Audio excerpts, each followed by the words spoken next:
জাতীয় জুলাই গণঅভ্যুত্থানে যে আমাদের বীর চট্টলা থেকে যে 12 জন শহীদ হয়েছেন সেই বীর শহীদদের স্মরণে তাদের আত্মত্যাগকে শ্রদ্ধা জ্ঞাপনের উদ্দেশ্যে আমরা জাতীয় যুবশক্তি চট্টগ্রাম মহানগরের পক্ষ থেকে বৃক্ষরোপণ কর্মসূচি রেখেছিলাম, সেটাই এখানে চলমান ছিল।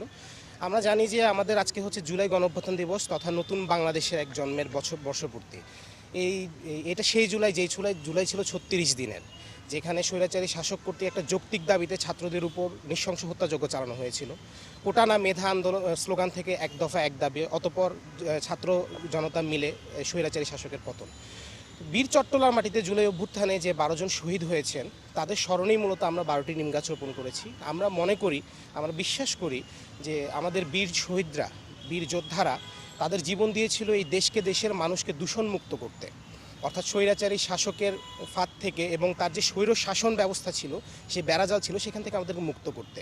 তো এই গাছগুলো উপযুক্ত পরিচর্যার মাধ্যমে যখন পরিপক্ক হবে তখন সেগুলো দেশ এবং দেশের মানুষের জন্য পরিবেশকে দূষণমুক্ত করবে।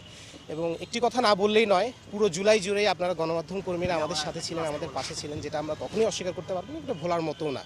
তো নতুন বাংলাদেশ বিনির্মাণের লক্ষ্যে এবং বৈষম্যহীন সমৃদ্ধ বাংলাদেশ গড়ার সহযোদ্ধা হিসেবে আপনারা আগামীতে আমাদের পাশে থাকবেন, এই প্রার্থনাই রইল।